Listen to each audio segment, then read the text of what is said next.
Allez, bismillah ar-Rahman ar-Rahim. Moi je voulais, je vais y aller. Et là, on est en live ou pas? Ok, ça marche. Bonsoir, bonsoir. On est de la manifestation, du rassemblement qui vient de démarrer. Place Saint-Augustin, à Paris, en France. Et nous sommes tous des enfants de Gaza ce soir. Et nous sommes en direct sur la chaîne de Twitch Parole d'Honneur. Donc s'il vous plaît, partagez ce lien pour qu'il y ait un maximum de personnes qui puissent voir ce qui se passe à l'intérieur. Et déjà, on adresse un message à tous les habitants de Gaza. On leur adresse un message de soutien, de force, de courage. Lâchez rien, la famille, lâchez rien.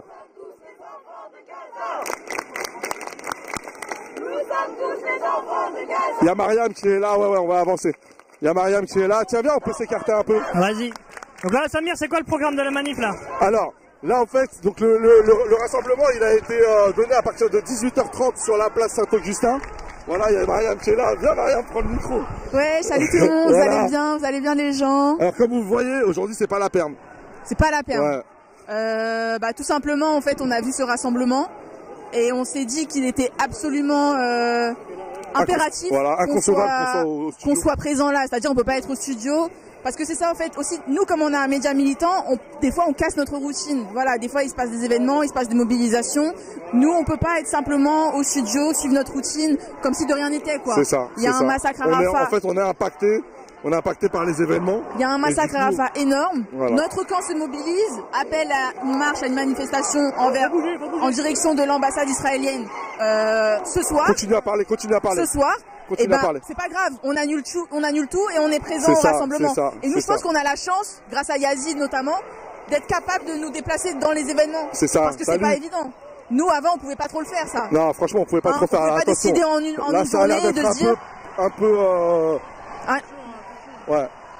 On pouvait pas se décider en une journée, Samir, de dire voilà, allez, on arrête tout, on va là. Aujourd'hui, j'ai l'impression qu'on peut plus se le faire. Et merci Yazid, dédicace à Yazid à la caméra. C'est un dispositif léger. C'est un dispositif léger en fait qui nous permet de déclencher des lives assez rapidement, assez facilement, avec une bonne qualité en plus, Et je peux dire un truc? Ouais. Je suis trop content d'être avec toi. Je vais pleurer ça. Ouais. Je t'aime trop, Samir. C'est vrai. Ouais. Oh, merci. T'es la star de ma vie, Samir.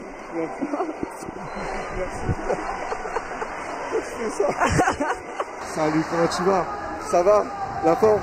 Ça va? Ouais. Tu vas bien? Ah non! Tu veux venir avec nous? Bah, on est sur Parole d'Honneur. T'es déjà venu. Enfin, c'est pas toi qui es venu, c'est Bruno Gassio qui était venu chez nous. Avec Bruno Gassio, avec merde, comment il s'appelle? Hein? Non, avec Marc Andevelde. Avec Marc Andevelde. Et c'est un média décolonial. Je sais pas si tu as peut-être entendu parler ou pas. Et voilà, et donc, est-ce que tu peux nous dire un mot sur ta présence aujourd'hui? Qu'est-ce qui fait que tu es là? Ouais, c'est juste entre moi et ma conscience que ça se joue, quoi. C'est-à-dire que ça fait plusieurs fois que je bouge, que je viens sur des manifs, et puis là, maintenant, il y a quand même des... Ben, voilà, il y a des organisations internationales du droit qui se sont prononcées. Comme le CIJ, la Cour internationale de justice, qui a enjoint l'État d'Israël de ne pas mener les attaques qu'ils ont menées hier, les attaques absolument ignobles d'hier soir. Et voilà, donc moi j'ai du mal à dormir en ce moment, surtout si je me mobilise pas, surtout si je fais pas entendre ma petite voix. Donc voilà, c'est ce que je fais tout à fait modestement aujourd'hui en venant là, parce que j'ai la chance d'être sur Paris en ce moment. Et voilà, et je pensais à tous ceux qui sont en province en ce moment et qui sont dans notre cas. Ils n'ont pas tous l'occasion de pouvoir manifester, de pouvoir dire que enough is enough, khlas. Il faut que ça s'arrête. Qu'est-ce que vous aurez à dire au gouvernement français en ce moment? Ah mais je sais pas, je vais les laisser avec leur conscience. Je vais juste dire que quand la présidente de l'Assemblée nationale, Madame Braun-Pivet, elle a dit il y a il y a 5 mois ou 6 mois de cela, elle a dit qu'elle accordait son soutien indéfectible à Israël. Je voulais juste te dire que c'était pas en mon nom, quoi. Voilà. Parce qu'on savait pertinemment comment ça allait tourner, que ça allait tourner de la plus sale des manières. Et voilà, et c'est ce qui se passe, et c'est terrible, quoi. Voilà. Ce que j'aime bien dans ce que tu dis, c'est ce qu'on entend beaucoup dans les mobilisations. T'as dit c'est pas en mon nom. En fait, les gens se sentent responsables de leur état, de leur gouvernement, de leur pays, en fait. On se dit, en fait, on est tous collectivement dans la même histoire. C'est-à-dire, on peut pas se dire. On est embarqué. On peut pas se dire, voilà, non, moi je suis dans mon coin, je tue personne. On pourrait se dire ça, il y en a plein qui disent ça. C'est pas mes affaires. Non. C'est-à-dire qu'il y a un état qui est d'une certaine manière un petit peu complice, un petit peu qui ignore, on va dire, au moins, qui arme aussi Israël. Voilà, même si on en a parlé, c'est pas des grandes armes, voilà, c'est des petites armes, mais peu importe. Et donc on se sent responsable, en fait. On se sent responsable. Et c'est ce que j'ai bien aimé dans ce que t'as dit. T'as dit pas en mon nom. Voilà, ça c'est important, je trouve. Et puis je me souviens aussi, on a quand même, enfin pour ceux qui atteignent mon âge maintenant, c'est qu'en France, on a toujours eu la politique, la diplomatie française, elle a toujours su, comment dirais-je, essayer de garder une certaine ligne, une certaine indépendance, et par rapport à Israël, et par rapport au monde arabe et à la Palestine en particulier. Et puis je me souviens de Jacques Chirac, c'était pas forcément mon copain. Ouais. Mais il avait une autre ligne. Ouais. Mais Chirac, quand il allait en Palestine, je pense qu'il pouvait pousser n'importe quelle maison, il aurait trouvé le pain et l'asile partout, parce qu'il portait la voix de la France.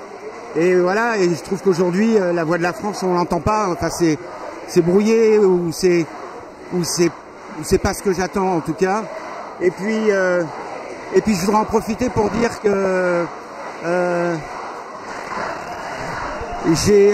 quand il y a eu le 7 octobre, quand il y a eu les événements du 7 octobre qui étaient absolument insupportables, dégueulasses, sales, inhumains, j'étais comme terrorisé, j'étais comme pas terrorisé, c'est pas le bon mot, j'étais comme figé, je savais pas. Tétanisé. Tétanisé, voilà. Ouais. Tétanisé parce que, encore une fois, avec la petite expérience que j'ai, je savais que ça allait nous emmener vers le chaos, et c'est là ce qui s'est passé. Et donc juste, j'en profite pour dire que mon ennemi aujourd'hui, mon adversaire, c'est évidemment le gouvernement d'Israël, c'est Netanyahou, c'est Itamar Ben-Gvir, c'est tous ces suprémacistes d'extrême droite qui sont au pouvoir et qui mettent même l'État d'Israël aujourd'hui en danger. Et donc, voilà, s'il y a quelques Israéliens qui nous écoutent aujourd'hui, en France, mais comme là-bas à Tel Aviv, qu'ils sachent que moi je suis du côté de ceux qui veulent la paix. Et donc ils ont toute ma solidarité. Tous ceux qui manifestent tous les samedis soirs à Tel Aviv et qui disent qu'il faut que ça s'arrête et qu'il faut que les otages soient relâchés, ils ont toute ma solidarité. Voilà.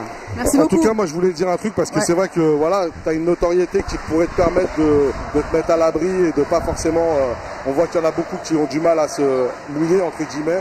Et voilà, je voulais te le dire en face, parce que j'ai l'occasion de pouvoir le faire, que ça t'honore en tant qu'humain. Voilà. Ouais. C'est vraiment gentil. Hein, c'est ce que je pense. Mais vraiment, c'est un truc qui se joue entre ma conscience et moi, et je pense que c'est pour tout le monde pareil. Je pense que si voilà, il fallait évidemment manifester et montrer sa solidarité avec le peuple israélien quand il y a eu le 7 octobre. Et aujourd'hui, il faut dire les choses comme elles sont. Il faut être solidaire de ce qui se passe à Rafah, parce que c'est insupportable. C'est insupportable. C'est insupportable. Des enfants qui sont décapités, des femmes qui sont défigurées, des avenirs qui sont des maisons détruites. Enfin, c'est pas possible, quoi. Donc il faut vraiment que ça s'arrête. Il faut vraiment que ça s'arrête. Et voilà. Et donc. Merci beaucoup en tout cas. Merci beaucoup. Merci. Thomas, ça va? Tu vas bien? Est-ce qu'on peut se parler? S'il te plaît, je t'en supplie. Thomas Porte, député de la France Insoumise. Alors, la petite histoire, c'est qu'on s'est vu à la marche du 21 avril. Et bon, bref, pour des raisons voilà, indépendantes de ma volonté. D'organisation. L'organisation, on a dû mettre un terme. Alors déjà, la première chose, et moi je fais, c'est pas en mode groupie, c'est en mode, parce que je te l'ai déjà dit, et je te l'ai déjà écrit aussi, immense respect. Merci. Pour ton courage. Vraiment, non, merci. C'est nous qui te remercions. Parce que tu sais pourquoi on te remercie? Parce que tu fais ce pourquoi tu avais dit que tu sollicitais notre vote. Alors moi, j'étais pas dans ta circonscription, mais j'ai voté pour la France Insoumise comme d'autres personnes. Et ces personnes-là, elles ont voté pour un programme, pour des convictions, pour une attitude politique, pour un comportement politique. Et il se trouve que toi et tous les autres de la France Insoumise, vous êtes au rendez-vous de vos responsabilités. Et quel est le rendez-vous le plus, j'allais dire, le plus fondamental, autre que celui de la question palestinienne et surtout dans le contexte du génocide en cours à Gaza. Et là, bien sûr, on est tous là aujourd'hui par rapport à ce qui s'est passé à Rafah. Tu as été le premier à mobiliser les militants. Et donc, que signifie pour toi justement ce rassemblement? Moi, je suis très surpris et heureux parce qu'il y a beaucoup de monde. Il y a beaucoup de monde, il y a beaucoup de jeunes. Parce qu'il y a un désir aujourd'hui que cela s'arrête. On a vu beaucoup d'images d'horreur depuis le 7 octobre. Mais ce qu'on a vu hier soir par l'armée israélienne qui massacre des gens qui sont dans une tente, qui sont dans un endroit censé être sécurisé, censé être abrité par les Nations Unies, des corps calcinés, enfin, je veux dire, ça suffit. Et aujourd'hui, il faut monter le ton. Parce que ce qui s'est passé hier, c'est pas le fruit du 7 octobre, c'est le fruit de 20 ans, 30 ans, 40 ans de renoncement de politique internationale et nationale qui ont laissé faire l'État israélien, qui ont laissé faire les massacres, qui n'ont jamais sanctionné le gouvernement de Benjamin Netanyahou. Donc aujourd'hui, il faut monter le ton. Et moi, je considère qu'il faut faire ce qu'on a fait avec l'Afrique du Sud à l'époque, c'est-à-dire mettre Israël au banc des nations, boycotter cet État, prendre des sanctions économiques, diplomatiques. Que fait l'ambassadeur israélien, encore une fois, sur le sol français aujourd'hui? Est-ce qu'il a été convoqué par Stéphane Séjourné ce matin? Non. La France reçoit les ministres du gouvernement israélien et ne prend pas des sanctions. Donc c'est absolument scandaleux. Moi, j'ai honte aujourd'hui du gouvernement et de mon pays quand je vois que d'autres pays, y compris des gouvernements socialistes comme l'Espagne, prennent la décision de reconnaître l'État palestinien. La France n'est pas à la hauteur de l'histoire. Mais ces gens-là paieront la note un jour parce qu'ils sont complices d'un génocide. Et je crois qu'ils ont les mains qui sont aujourd'hui tachées du sang des Palestiniens assassinés. Est-ce que vous pensez que des rassemblements comme aujourd'hui, ça peut faire pression sur le gouvernement français, sur l'attitude d'Emmanuel Macron par exemple? Oui, je crois que ça peut faire pression et c'est notre arme à nous, militantes et militants, responsables politiques, de participer à toutes les actions. Moi, je crois que les jeunes ont donné un formidable motif d'espoir ces dernières semaines en menant des occupations dans des universités. Là aussi, il y a eu un deux poids deux mesures puisque la France a fait le choix de s'attaquer à ces manifestants pacifiques, d'envoyer les policiers dans les universités. Donc oui, ce rassemblement, il est important, il faut les multiplier. Il faut les multiplier partout, quel que soit le nombre. Et j'espère qu'il y en aura d'autres dans les prochaines semaines. En tout cas, on sera toujours dans les mobilisations aux côtés de celles et ceux qui les organisent pour dire oui, ça suffit. C'est un cri de colère aujourd'hui, quelque part de tristesse, parce que ça fait des mois qu'on alerte, ça fait des mois. Très sincèrement, le 7 octobre, on savait quelle allait être la réponse israélienne. On la découvre pas, on la connaît depuis des décennies. Et aujourd'hui, est-ce qu'il faudra qu'il n'y ait plus un Palestinien sur cette terre pour que la France prenne des actions concrètes? Est-ce qu'il faudra qu'il n'y ait plus de Palestiniens vivants pour qu'Emmanuel Macron dise je reconnais l'État de Palestine? Aujourd'hui, la France doit s'engager dans des sanctions très claires contre l'État israélien, qui est un État qui pratique un comportement criminel, avec une armée criminelle, des gens qui massacrent, qui sont des assassins. Et aujourd'hui, on ne peut pas accepter de regarder ça en silence. Merci. Et merci j'ai une autre question, peut-être une dernière question, je ne sais pas après. Mais donc là, on s'approche du 9 juin. La date du 9 juin est très proche. Ce sont les élections européennes. Est-ce que justement cette question palestinienne a un lien aussi avec l'élection européenne? Est-ce que l'élection européenne est aussi, j'allais dire, un moyen de montrer son soutien au peuple palestinien? Oui, d'abord à toutes celles et ceux qui nous reprochent de parler de Palestine pendant la campagne européenne, c'est pas nous qui avons décidé de massacrer un peuple. C'est pas nous qui avons décidé d'expulser 1,5 million de personnes de Rafah pour les envoyer dans le désert et les assassiner. C'est l'armée israélienne, donc ceux qui font honte à la question palestinienne, ceux qui n'en parlent pas. Et oui, nous on a une liste qui porte une question très claire, celle de la paix. Celle de la paix pour tous les peuples dans le monde, et qui dans son programme aux élections européennes a inscrit une mesure très forte qui est celle de la fin des accords d'association avec l'État israélien tant que le massacre n'a pas cessé. On ne demande pas ad vitam aeternam qu'il n'y ait pas d'accord. On demande que tant que des gens sont massacrés, tant qu'il n'y a pas un État palestinien, que les droits ne sont pas respectés, que les accords d'association soient suspendus. Parce que pour celles et ceux qui nous écoutent et nous regardent, Israël vit sous perfusion d'argent européen. Si demain on coupe les accords américains, mais si demain on coupe les accords d'association, Israël va être en difficulté parce que la guerre ça coûte beaucoup d'argent. Et donc si demain l'Europe prend ses responsabilités, il y aura les moyens de faire pression sur l'État israélien. Oui, en votant pour la liste de Manon Aubry, de Rima Hassan et de Jean-Luc Mélenchon, vous envoyez un message au gouvernement israélien et à toutes celles et ceux qui sont aujourd'hui des fervents défenseurs du génocide. Nous aurons une liste et des élus au Parlement européen qui mèneront la bataille pour la paix. Merci beaucoup. Thomas Porte vote le 9 juin. Et vous? Merci beaucoup. Merci beaucoup. Merci. Enfin. C'est intéressant ce qui s'est dit là, parce que souvent les gens ne se rendent pas compte de l'importance ou du rôle de l'Union européenne. Sur plein de questions d'ailleurs, hein, que ce soit des questions sécuritaires, par rapport aux migrations, que ce soit sur les questions d'agriculture, d'alimentation, tous les accords de libre-échange, du pouvoir d'achat, l'agriculture, mais aussi de géopolitique et de géopolitique internationale. La géopolitique, ça ne doit pas être déconnecté, la politique extérieure, ça ne doit pas être déconnecté de la politique interne et intérieure. Qu'on dit politique nationale stricto sensus, quoi. C'est hyper important de voir que en fait l'Union européenne peut avoir un rôle et a un rôle dans ce qui se passe à Gaza actuellement, aujourd'hui. La France a un rôle, l'Union européenne a un rôle, et tout ça c'est lié en fait. La géopolitique, c'est des liens, c'est des interconnexions, donc tout ça c'est vraiment lié. Ouais, il faut activer tous les leviers, il faut activer tous les leviers, c'est-à-dire que eux ils sont à l'Assemblée, et franchement, moi ce que je disais c'est que vraiment, voilà, ils ont fait le taf, et ils font le taf depuis 2022. Ouais. Mais voilà, il y aura des leviers aussi à activer à l'Union européenne dans tous les territoires de France, parce que là aujourd'hui, j'allais dire, c'est une guerre totale. C'est une guerre totale. Donc du coup, tous les élus qui sont dans le camp de la paix, dans le camp du soutien au peuple palestinien, où qu'ils soient, que ce soit dans les conseils municipaux, les conseils régionaux, les conseils départementaux, l'Assemblée nationale, le Sénat, l'Union européenne, les instances, j'allais dire, extra-gouvernementales, partout où nous sommes, nous devons nous lever, nous devons faire en sorte que ce massacre s'arrête, et tous les moyens sont les bienvenus. Et je vais compléter sur un truc, c'est hyper important, parce qu'il faut savoir que le Parlement en France, et ça c'est structurel à la politique française, est très mis à l'écart de la politique internationale, du droit à faire la guerre, des décisions de faire la guerre, etc. Ça c'est hyper important de le comprendre. Mais Paris est avec toi, ouais. Mais c'est hyper important de comprendre que malgré ça, tout est connecté. Ça veut dire que en ayant des députés qui sont pro-palestiniens, qui défendent les droits des Palestiniens, qui portent la voix pour la paix, qui portent la voix contre le massacre à Rafah aujourd'hui, qui portent la voix pour le cessez-le-feu, c'est hyper important parce que tout ça, ça fait pression précisément sur le gouvernement et sur l'attitude d'Emmanuel Macron. Ça, il faut vraiment en avoir conscience. Tout ce qu'on fait, ça fait pression au plus haut sommet de l'État et des instances de pouvoir. C'est-à-dire autant ce qu'on fait là, autant ce qu'on fait sur les réseaux, ce qu'on fait partout en fait. Partout. Donc il faut se mobiliser partout et c'est super parce que Thomas Porte, il illustre ça pour moi. Il est présent sur Twitter, sur les réseaux sociaux, dans les médias, à l'Assemblée, partout en fait. C'est ça le message et pour ça qu'il est exemplaire en fait.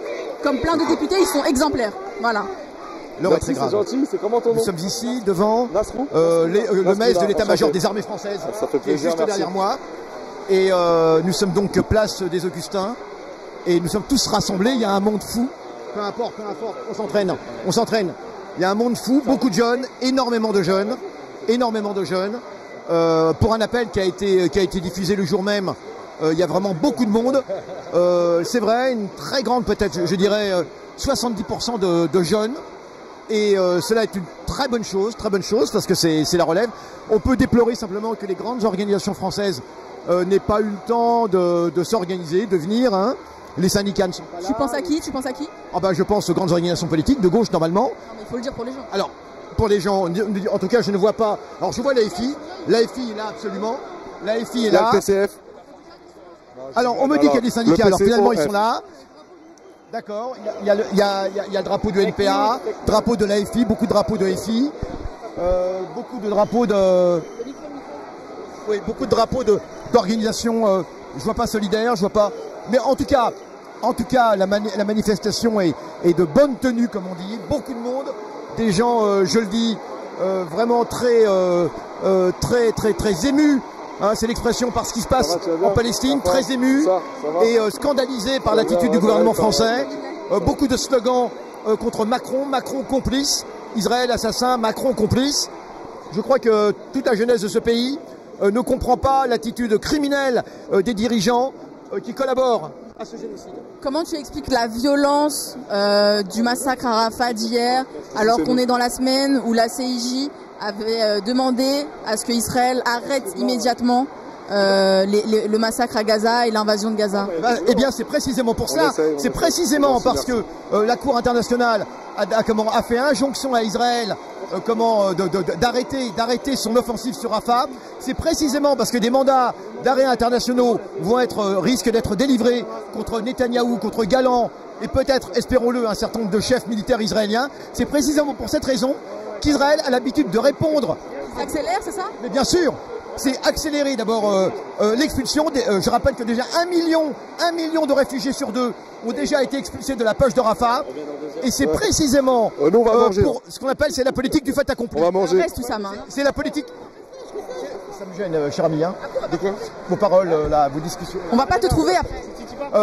Alors, je dis que c'est précisément parce que Israël se sent acculé, le dos au mur, parce qu'effectivement, il y a ces menaces de la Cour internationale, il y a ces mandats d'arrêt international. C'est précisément pour cela que Netanyahou veut créer le fait accompli et répondre à l'injonction par plus de massacres de Palestiniens. La façon qu'a Israël de répondre aux injonctions internationales, c'est plus de massacres de Palestiniens. C'est une façon de dire, on n'en a rien à faire, on a le soutien des États-Unis, et avec le soutien des États-Unis, on peut massacrer tout un peuple. Et ce qui est grave, ce qui est réellement grave, c'est l'attitude de l'Europe. Est-ce qu'ils craignent pas justement qu'ils seront bientôt arrêtés? Et est-ce que c'est pas un peu une façon de dire, on fait tout ce qu'on peut tant qu'on nous laisse un peu les mains libres? Parce que bien sûr, ils savent qu'à un moment donné, ils savent que ça va s'arrêter. Bien sûr, Israël a raté tous ses objectifs militaires. L'armée israélienne prétendait s'être retirée, avoir, entre guillemets, contrôlé la situation dans le nord. Or, la guérilla palestinienne reprend le contrôle du nord de Gaza.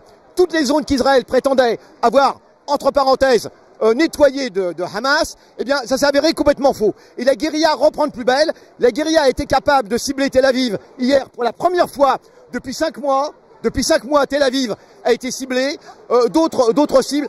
Donc, de ce point de vue, Israël ayant raté tous ses objectifs, comme toutes les armées fascistes, Israël va se venger sur les populations civiles palestiniennes de ses déboires militaires et de ses déboires judiciaires plutôt. C'est ainsi qu'Israël. Mais nous avons les moyens d'agir. L'Europe actuellement est absolument responsable. Elle peut, aujourd'hui l'Europe, elle a un rôle, elle a un poids, elle a le pouvoir d'exercer une pression considérable sur Israël en arrêtant, en suspendant l'accord d'association Union européenne, État d'Israël. C'est un accord qui est soumis normalement au respect des droits de l'homme, évidemment, et qui depuis longtemps aurait dû déjà être abrogé. Le problème, c'est que cet accord avait déjà été abrogé en 2003 par le Parlement européen. Nous avions fait une grande campagne à l'époque. Le problème, c'est que le Parlement de Strasbourg n'a qu'un rôle consultatif. Ce qui fait que la Commission européenne, qui est réellement la présidence de l'Europe, se fiche éperdument. Donc moi, je pense qu'il faut un énorme rassemblement sur Bruxelles, sur la Commission européenne. Si on peut déplacer 1 million de personnes vers la Commission européenne, l'Union européenne sera contrainte d'abroger cet accord. Et ça, Israël l'avait dit il y a longtemps, l'abrogation de l'accord d'association, c'est un casus belli. Ça veut dire qu'au plan économique, Israël ne le supporterait pas. Ça rapporte énormément à l'État d'Israël, qui déjà a une économie qui est complètement chancelante à cause de cette guerre. Donc nous avons les moyens d'agir, il faut agir, il faut un énorme rassemblement à Bruxelles, parce que visiblement, la Commission européenne méprise le Parlement, méprise la voix des électeurs européens. Et en attendant, M. Macron doit, au niveau de la France, déjà rompre toute relation avec l'État d'Israël, les relations économiques, bien sûr les relations militaires, d'accord, et faire exactement comme l'Espagne, la Norvège, l'Islande, la Suède et l'Irlande, qui ont reconnu l'État de Palestine et qui d'ores et déjà ont rompu leurs relations militaires et dans une large mesure économique. Merci beaucoup. Merci beaucoup. Non, j'ai encore une question, moi je ne vais pas te lâcher. Il y a les élections européennes là, qui arrivent le 9 juin. Souvent les gens ne vont pas voter, ils disent que ça sert à rien, à quoi ça sert l'Europe, etc. Tu as parlé de l'accord d'association. Comment est-ce que tu peux motiver les gens à aller voter le 9 juin? Il faut aller absolument voter le 9 juin, je le dis, et il n'y a pas de mystère. Je peux déclarer mon vote. Pour moi, le vote n'est pas quelque chose de secret. Je voterai la liste Aubry, Rima Hassan, résolument, totalement, sans aucun état d'âme. Aujourd'hui, nous devons envoyer un signal fort à l'Europe et dire que nous sommes aux côtés du peuple palestinien, non pas parce que c'est le peuple palestinien, parce que nous sommes contre tous les génocides, quels qu'ils soient. Peut-on imaginer aujourd'hui qu'il y ait, par exemple, je ne sais pas, le génocide arménien ou juif, et qu'il y ait des médias qui relaient cela de façon totalement détachée, et que tout le monde admette que finalement, non, jamais de la vie. Et quand on se pose la question, pendant la Seconde Guerre mondiale, ou alors au début du XXe siècle, quand il y a eu les génocides arméniens et juifs, peut-on imaginer des gens qui seraient totalement restés impassibles et qui n'auraient pas agi pour cela? Eh bien, c'est notre situation aujourd'hui. Nous avons le devoir pour aujourd'hui, mais pour les générations de demain. La jeunesse de demain se demandera ce que nous avons fait aujourd'hui et nous rendra responsables de notre inaction face à ce génocide. Donc nous avons plus qu'une responsabilité, plus qu'un devoir moral. Nous avons un rôle vis-à-vis de l'histoire et des générations futures. Nous devons absolument empêcher ce génocide et faire tout ce qui est en nos moyens pour l'interrompre. C'est pas uniquement pour le peuple palestinien, c'est pour la terre entière, c'est pour l'humanité. C'est un devoir d'humanité élémentaire. J'aimerais bien continuer, moi j'ai encore plein de questions. Hein. On peut continuer? Mais je vous en prie, cher ami. Ce que je trouve intéressant, là, c'est aussi la position du Parti Socialiste. Si tu as vu, oui. Olivier Faure condamne les massacres à Gaza. Oui. Le Parti Socialiste qui est historiquement ultra-sioniste. Qu'est-ce que tu penses de cette petite inflexion qui n'est pas totalement nouvelle, hein, on va pas non plus, voilà. Cette inflexion est due à cette jeunesse.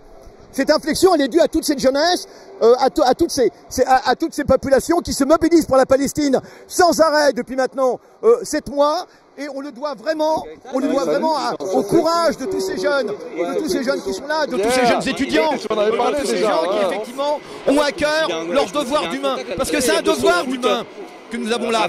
Et si le Parti Socialiste aujourd'hui bouge, c'est d'abord parce qu'il voit bien que cette jeunesse aujourd'hui va lui échapper.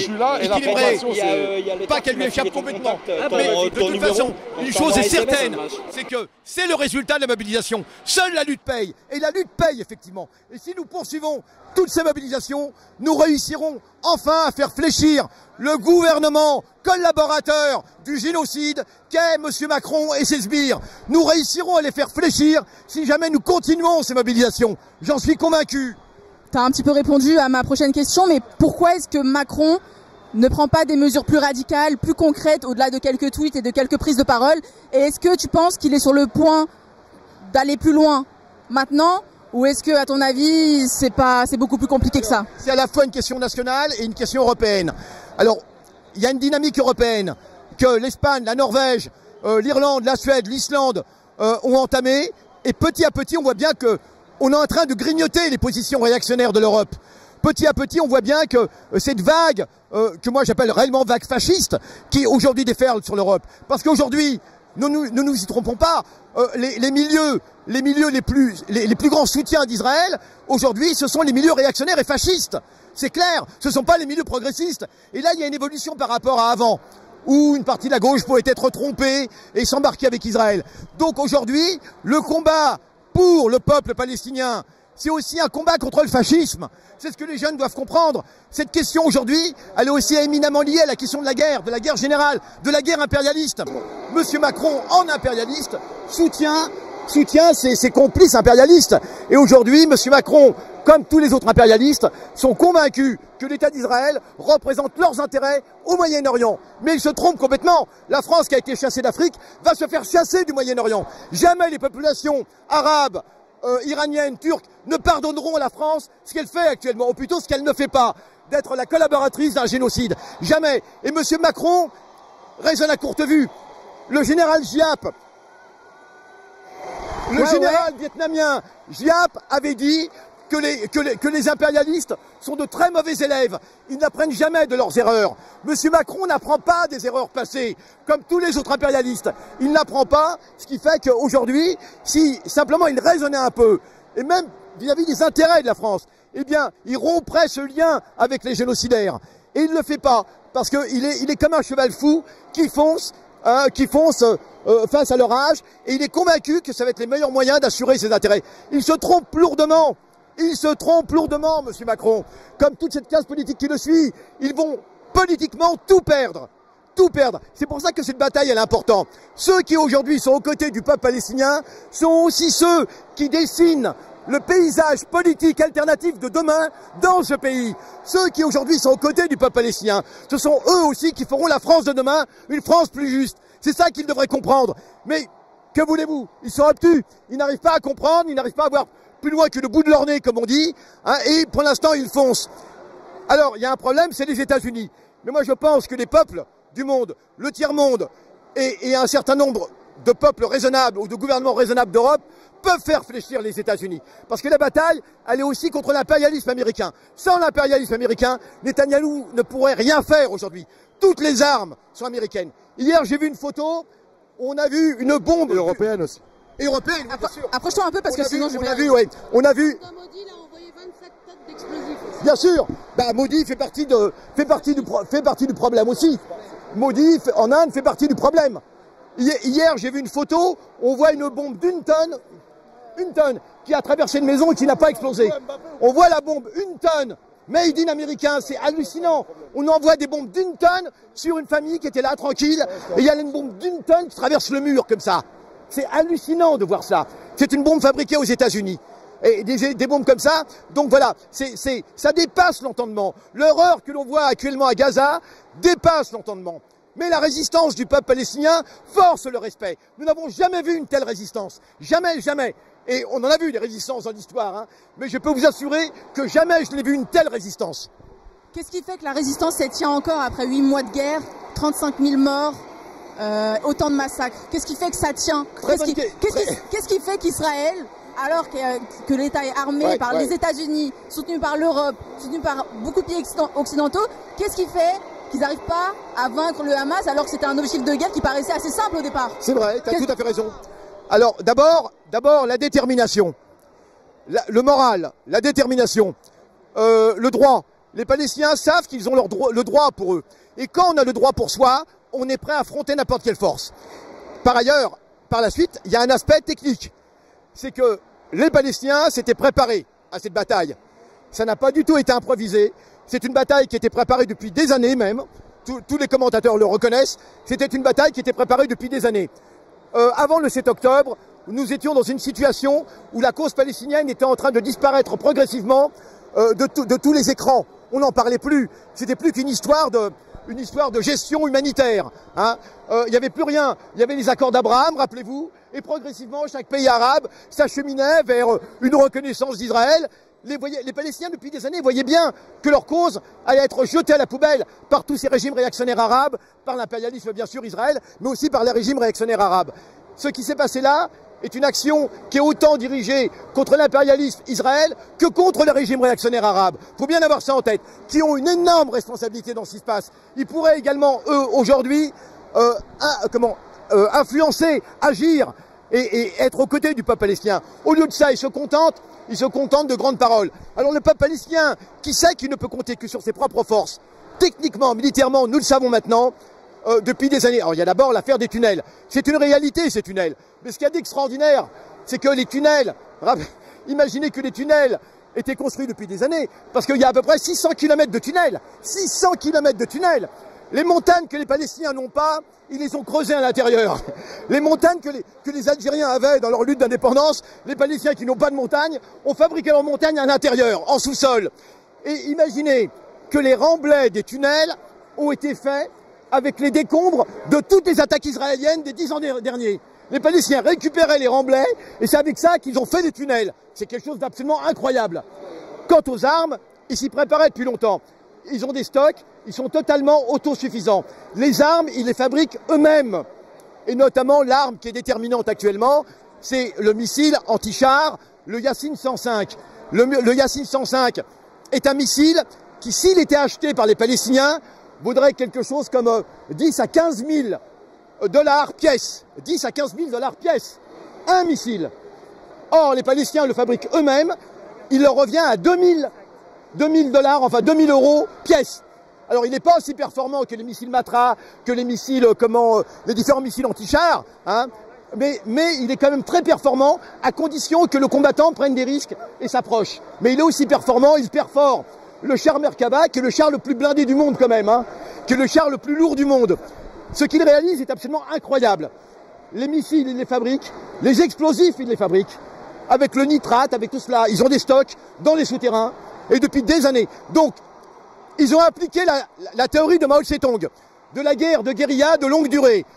Compter sur ses propres forces d'abord. Compter sur ses propres forces. Et ensuite, le lien avec la population. Et bien sûr qu'il y a un lien avec la population. Et bien sûr que Hamas, pas uniquement Hamas, je rappelle qu'il y a 8 organisations combattantes actuellement à Gaza. 8. Parmi ces organisations combattantes, on en a un référent religieux comme Hamas, le djihad islamique, mais on a aussi des organisations de gauche. On a le FPLP, le FDLP qui sont des organisations marxistes. On a les brigades des Moudjahidines, on a les brigades de Ali Mustafa pour le FPLP, on a les brigades Omar Kassim, pas Kassam, hein, Omar Kassim du FDLP, et voilà. Et ce que je veux dire, c'est que ces organisations savaient qu'elles allaient lancer cette opération. Elles s'y préparaient depuis des années. Et ce qui fait la force des Palestiniens, je le dis, c'est leur détermination, ils n'ont plus rien à perdre. Ils savent que s'ils ne combattent pas maintenant, ils sont finis. Et ce peuple ne veut pas disparaître. Et il ne disparaîtra pas. Et le soutien qui justement s'étend et s'amplifie partout dans le monde. Quel rôle ça joue justement pour justement le rapport géopolitique entre l'impérialisme et le camp anti-impérialiste? Alors ce soutien il est déterminant. D'abord c'est un soutien moral et c'est aussi un soutien qui a comme effet de créer des fêlures au sein de l'impérialisme. Le fait que toute une jeunesse américaine, et notamment une jeunesse juive américaine, proteste aujourd'hui et dénonce ce génocide, c'est quelque chose qui est extraordinaire. Et c'est quelque chose qui progressivement crée des failles au sein de l'impérialisme, au sein de la société impérialiste. Les Palestiniens, en plus... On part vers le haut. Ouais. Les Palestiniens, en plus, en Palestine, voient les mobilisations dans le monde. Et c'est quelque chose qui est très important pour eux, c'est quelque chose qui remonte le moral. Ils voient qu'ils ne sont pas seuls, même si malheureusement nous ne pouvons pas faire matériellement beaucoup pour l'instant. Mais c'est très important pour les Palestiniens de savoir qu'ils ont la légitimité pour eux. Qu'ils ont la légitimité pour eux. Et ça encourage. Et ça, c'est quelque chose qui est fondamental. Pendant toutes les guerres d'indépendance, eh bien, les mobilisations mondiales ont toujours joué un très grand rôle, que ce soit pour la guerre d'indépendance algérienne, la guerre d'indépendance vietnamienne, la libération du Vietnam, ça joue un très grand rôle, ce soutien international. Par exemple, puis ce soutien, il prend d'autres formes. Par exemple, dans quelques jours, à Genève, va se tenir un tribunal Russell pour la Palestine. À l'exemple du tribunal Russell qui s'était tenu dans les années 70 contre les Américains par rapport au Vietnam. Bon, un certain nombre de spécialistes, d'experts internationaux du droit vont être là pour juger les crimes israéliens en Palestine.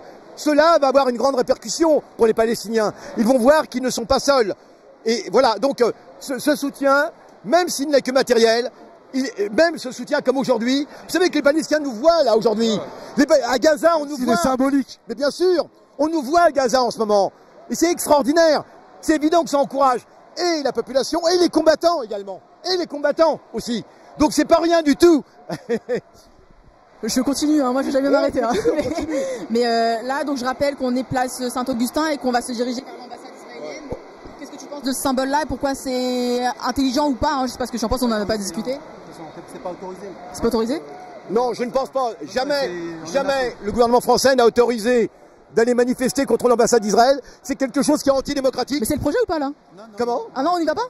Bon, c'était le projet à la base. Bon, c'était le projet à la base. Bon. C'était le projet qui permettait de lancer l'appel. Ah d'accord, ok. C'était une manière aussi de faire montrer la détermination des associations, des organisations à dire voilà, là on va pas en rester à cesser le feu, Free Palestine. C'est là on va monter d'un cran parce que la l'ignominie. On s'attaque aux institutions politiques. D'accord. Aux institutions diplomatiques même, pour être précise. Oui, même de plusieurs crans. Il y a une chose qui est certaine, c'est que le gouvernement français n'a jamais accepté qu'on aille manifester devant l'ambassade d'Israël. C'est quelque chose de totalement antidémocratique. Dans tous les pays du monde, on peut aller manifester contre l'ambassade d'Israël. En France, non. Le gouvernement français s'estime gardien, protecteur de l'ambassade d'Israël. C'est absolument incroyable. On a le droit de manifester contre une ambassade d'un pays qui commet un génocide. C'est quand même incroyable. Nous avons le droit de manifester contre l'ambassade d'un pays qui commet un génocide. Ça, c'est la règle numéro 1 de la démocratie. Ce gouvernement français, encore une fois, se manifeste comme étant le gardien de l'État d'Israël, le gardien du génocide des Palestiniens. Et de cela aussi, il sera comptable. De cela aussi, Macron sera comptable. Parce que le peuple français doit exiger des comptes par rapport à cela. Parce que ce que fait Macron, c'est au nom du peuple français. C'est-à-dire que quand Macron soutient Netanyahou, il le fait au nom du peuple français. Et tous les Français doivent savoir cela, que le nom de ce pays est complètement terni par cette attitude. Merci beaucoup Youssef, on va prendre Oussam qui est derrière toi. Bonjour Oussam, ça va? Bonjour, ça va. Moi j'ai une question. Ça va. Moi j'ai une question pour toi. Ce que je trouve intéressant, c'est que toi sur Twitter, tu attaques beaucoup la légitimité que les soutiens d'Israël, que les sionistes donnent aux attaques d'Israël. Et par exemple, tu as dit ce matin, tu as remis en question la fameuse phrase quand on dit ouais, le Hamas utilise la population comme bouclier humain, donc entre guillemets c'est juste ce qui leur arrive, c'est pas de la faute, d'Israël, etc. Qu'est-ce que tu as à dire sur ça? En fait, ce que je pense intéressant dans le truc, c'est de retourner leurs arguments. Et tu sais, au lieu d'essayer de contredire, de dire que le Hamas utilise des boucliers humains, c'est-à-dire imaginons que ce soit vrai. Imaginons qu'il y ait vraiment des boucliers humains. Tu vois, comme par exemple avec le camp. Est-ce que ça veut dire que c'est légitime de tuer 40 personnes, tu vois, 40 personnes qui sont dans un camp civil? Et en fait, quand tu pousses la logique à bout, en fait, ils sont obligés de dire « Ah oui, mais là, c'est légitime ». Et donc, il faut revenir à ce qu'il disait le 7 octobre. Tu te rappelles, il disait « Rien ne peut jamais justifier le massacre. Déjà, rien ne peut justifier la violence. » Et on est d'accord. Ça, on a vu qu'en fait, si, ils peuvent totalement légitimer la violence. Et nous, on pense que parfois, il y a des violences légitimes. Je dis pas que c'est le cas du 7 octobre, mais il existe des violences légitimes. La violence des résistants contre les nazis, c'était légitime. La violence du FLN, c'était légitime. Mais donc, eux, ils acceptent déjà l'idée que non, effectivement, il y a des violences qui sont légitimes, mais qu'en fait, ils vont même plus loin. C'est qu'ils sont prêts à légitimer la mort de civils, même d'innocents, si leur cause est juste. Même d'enfants, même si leur cause est juste. Et justement, c'est là où tu vois que le terme terroriste, il explose, parce que pour eux, c'est quoi un terroriste? C'est quelqu'un pour qui son idéologie peut tout justifier, et tu peux même tuer des innocents, dont des enfants. Et donc, eux, ils sont en mode, oui, mais Israël, c'est pareil. Là, vous êtes en train de dire que le combat en vaut la chandelle. Effectivement, c'est malheureux qu'il y ait des enfants qui soient morts, mais c'est essentiel pour Israël de mener ce combat, et ça fait partie du truc des pertes nécessaires. Et donc l'idée, c'est de dire, mais alors quelle est la différence avec les terroristes, tu vois? Est-ce qu'on ne pourrait pas considérer Israël comme aussi un État terroriste? Et je voudrais faire aussi une petite... Quelle est la différence? C'est que c'est un État. Mais en fait, quelle est la différence? Ils ont la puissance de l'impérialisme. Mais oui, mais en fait, quelle est la différence? C'est de savoir quelle cause est juste. Et en fait, ils vont dire... En fait, ce que je dis, c'est, ok, là, vous êtes en train de légitimer le fait qu'on puisse massacrer des enfants parce qu'il y a une cause qui est juste. Et donc, les terroristes vont dire pareil, leur cause est juste. Et donc, en fait, la question se pose de quelle est la justesse de la cause? Est-ce que la cause d'Israël, qui est le blocus de Gaza, qui est la colonisation, qui est un système raciste, un système d'apartheid, est-ce qu'il est juste? Ou est-ce que la lutte des Palestiniens, qui parfois peut prendre des modalités que nous, on peut critiquer parce que c'est des crimes de guerre, mais malgré tout, est-ce que la lutte de la cause palestinienne est juste? Et je pense que si eux, ce qu'ils craignent le plus, c'est qu'on va dans l'idée de quelle est la cause la plus juste entre les Palestiniens et les Israéliens. Parce qu'il y a des gens qui croient que nous, on défend les Palestiniens parce qu'ils sont musulmans, arabes, on n'en a rien à foutre. En plus, c'est ce que vient de dire Youssef. Et les Palestiniens sont aussi chrétiens, ils sont aussi juifs, franchement. Cette logique, on serait pour les Saouds. Voilà, à ce moment-là, on soutiendrait pas les Kanaks qui ne sont pas musulmans. Oui, on soutiendrait pas les Kanaks, mais en plus, on serait les apôtres des Saouds, quoi, de l'Arabie Saoudite, arabe, et il y a la Mecque et tout. Et pourtant, nous, les Qataris, tout ce que on a critiqué la vente d'armes de la France par rapport au Yémen. Donc en fait, nous, ce qui nous guide, c'est la justesse de la cause et la cause anticoloniale. Et aussi, ce qu'on n'arrête pas de répéter, c'est que, en fait, il y a aussi un truc qui est dramatique dans leur logique, c'est dire, ah ouais, mais ils l'ont cherché, il y avait le 7 octobre. Tu vois? Ils disent, comme si tout avait commencé, ouais. Mais ça veut dire, mais donc, si tu as l'idée que c'était justifié parce que le 7 octobre, ben alors les Palestiniens, les Palestiniens pourraient dire, mais alors le 7 octobre est justifié. Si tu empruntes ces logiques de dire, oui, il y a eu des morts, donc c'est normal qu'on vous tue. Et ben en fait, tu vas dans la logique de le cycle de la violence. Et ce qui est fou là-dedans, c'est qu'ils disent, c'est pour vivre en sécurité et en paix. Même pour les Israéliens. Mais ils ont rasé un territoire, ils ont déplacé des millions de personnes. Il y a des enfants, ils ont vu leur mère mourir, ils ont vu leurs parents mourir, ils ont vu leurs frères et sœurs déchiquetés, et ils croient que c'est avec ça qu'ils vont avoir la paix et la sécurité. Je veux dire... Pas de justice, pas de paix. Là, c'est vraiment le truc à créer vraiment de la violence. C'est-à-dire, t'as un enfant, t'as 8 ans, tu vois que tout le monde crève autour de toi, tu vois que personne ne fait rien, tu vois qu'en fait, que ce qui marche, c'est la violence, parce qu'en fait, Israël est en train de dire quoi? Israël est en train de s'imposer par la force, et en train de dire que la solution viendra par la force. Donc, t'as un petit Palestinien de 7 ans, tu grandis dans un truc, tu es traumatisé, et je veux dire, là tu construis des gens qui vont être violents, parce que tu dis, ben en fait, il y a pas d'autre solution. Vous voulez jouer à ça, on va jouer à ça, tu vois. Donc ils sont en train de créer vraiment le terreau d'un futur qui va être violent, qui va être dramatique pour tout le monde, et même pour les Israéliens. Et où tout dialogue sera possible. Ouais, il faut aussi, c'est quoi le projet des Israéliens en gros? Je veux dire, on va faire 2 secondes. C'est quoi le projet des Israéliens? C'est de massacrer tous les Palestiniens ou alors s'ils massacrent pas tous les Palestiniens, parce que ça va pas arriver, je pense pas qu'ils vont réussir à génocider tous les Palestiniens. Les rejeter hors du territoire. Voilà, donc, mais malgré tout, il y aura quand même je veux dire, il y aura des Palestiniens autour du territoire. Donc c'est quoi? Vous allez vivre sous un bunker ultra protégé, vous allez être en panique à chaque fois, tir de roquettes, infiltration de personnes. Donc même pour les Israéliens, j'ai envie de dire, le truc il est pas viable quoi. Pas viable. Même pour eux, t'as pas envie. Vous allez vivre dans la peur pendant des années parce qu'il y a des gens qui voudront venir. Il y a des gens, il y a l'idée de justice et tout. Donc il y a ça aussi à poser. Il y a aussi ce truc mais c'est même dans une perspective de paix et de sécurité, c'est la pire des solutions. Et lui, toi tu t'en fous en fait. T'as vu, il s'est mis devant la caméra. Lui, Youssef, on t'a donné de l'attention quand même. T'as eu ton moment. Il a eu sa conférence de presse. Voilà, des gens veulent te parler, c'est super. Allez. J'avais un dernier truc à dire. Mais arrête parce que non, mais après ça fait quand même plaisir qu'il y ait de plus en plus de monde. Ouais. Mais même au niveau, là c'est au niveau français, mais même au niveau international. Par exemple, tu sens que les États-Unis, il y a une pression de malade contre le Parti démocrate, que Biden il est pris dans l'étau. Royaume-Uni aussi. Il y a aussi, en fait, c'est là où tu vois que tout se joue ici au niveau du droit international. C'est-à-dire soit l'Occident, il est cohérent, parce que nous, avec l'Ukraine, on l'a toujours dit. On a dit arrêtez de faire croire que vous êtes pour le droit international et que vous êtes pour la démocratie, c'est pour ça que vous êtes du côté ukrainien. En fait, ce qui vous intéresse, c'est les intérêts. Et l'exemple de l'Israël, ça a explosé tout ça. Ça a montré ce qu'on n'arrêtait pas de dire. On n'arrêtait pas de le dire. D'ailleurs, aussi, petite parenthèse, avant le 7 octobre, on n'arrêtait pas d'alerter aussi sur le fait que ça allait exploser. C'est-à-dire, toutes les semaines, il y avait Youssef qui pétait un câble en disant que la Palestine est oubliée, ça va exploser. Et les gens se réveillent le 7 octobre en disant « Ah merde, il se passe quelque chose en… » Mais tu as aussi tout le droit international. Et je veux dire, moi, il y a un point positif, c'est que la gauche commence à se réveiller.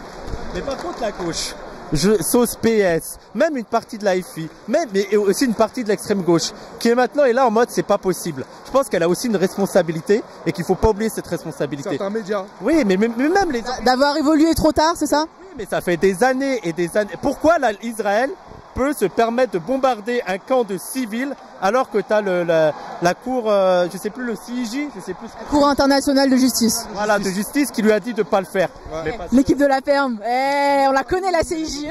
C'est les experts de Barbès. Mais c'est parce que pendant 30 ans, pendant 30 ans, pendant 40 ans, la gauche. Les sourires des gens qui passent à côté de nous. C'est trop stylé. Pendant 30 ans, pendant 40 ans, la gauche n'a rien fait. La gauche a laissé tomber la Palestine. Et surtout, la gauche a légitimé tous les discours sionistes à cause en coup de critiquer. Antisémitisme. De dire que Israël est dans son droit. Je rappelle que le 8 octobre, on parlait de soutien inconditionnel à Israël. Donc ça veut dire qu'il n'y a pas de condition. C'est-à-dire que même s'ils massacrent des civils, ils doivent les soutenir. Donc il y a vraiment toute une responsabilité de la part de la gauche internationale. Attends, je finis le truc. Il y a toute une responsabilité de la part de la gauche internationale qui en fait a donné à Israël ce sentiment d'impunité qui fait que maintenant ils peuvent tout se permettre et qui ont entretenu la paranoïa d'Israël qui est en mode c'est nous ou c'est eux. En fait, c'est ça qui est ultra dangereux. Ça, c'est vrai. C'est qu'ils sont, veut dire, nous on voit qu'ils tuent des enfants, mais eux dans leur tête, et c'est ça qui est dingue, c'est qu'ils sont persuadés de ça.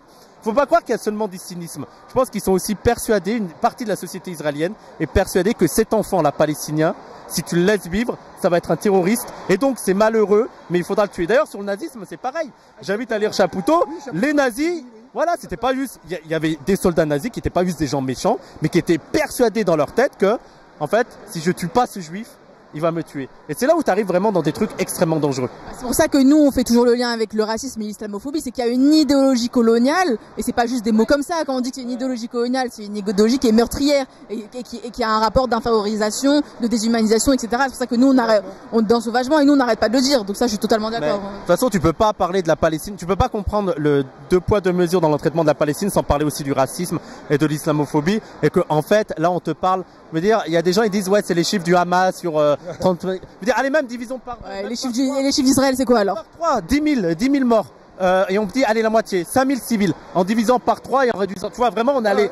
Est-ce que c'est légitime? Je veux dire, même s'il y avait que 5 000 civils palestiniens, est-ce que ça voudrait dire que c'est moins grave? Et pour les gens, c'est moins grave parce que c'est des civils palestiniens, parce que c'est des Arabes. Plus parce toute que, la destruction des circuits électriques, des circuits d'assainissement, des circuits… Non, mais tout est rasé, etc. tu peux pas…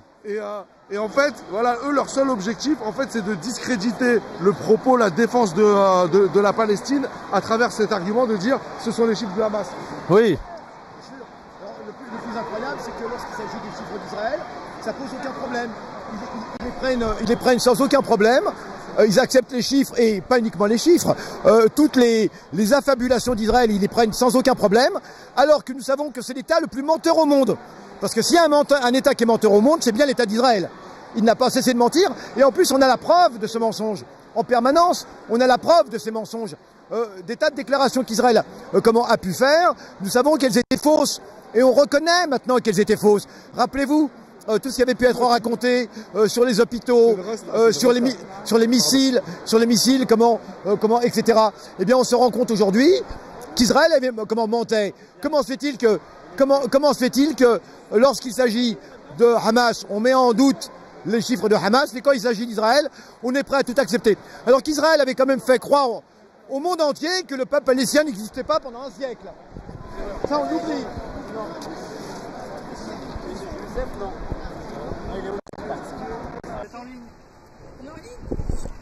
Bonsoir les gens, on est en direct sur la chaîne 2, Parole d'honneur. Donc là on est sorti de la NAS, de la place si vous voulez, tout simplement parce qu'il y avait, enfin là du coup on est en live parce qu'il n'y avait pas de connexion là-bas, donc on a filmé, on vous a vlogué pas mille de choses. Bien sûr. On vous a vlogué, oh là là, Samir Star, Samir se fait prendre en photo, mais oh là là, oh là là là là. Ah moi aussi, moi je suis dans la photo moi. Ah d'accord, ok, je suis dans la chaîne. Ça y est, c'est bon genre. Tu fais les styles. Je rate quasiment aucune de vos émissions. Merci. Parole d'honneur. C'est gentil. C'est comment ton nom? Mais je dis. J'ai en live là. Ouais, ah bon? Ouais. Tu veux dire un mot? Bah, vive la Palestine libre. Hein. Merci beaucoup frère, merci. Salut. Merci à toi. Merci beaucoup. À bientôt. Merci. Et franchement, non, mais depuis tout à l'heure. Micro. Tout à l'heure. Oui, il est déjà en fait.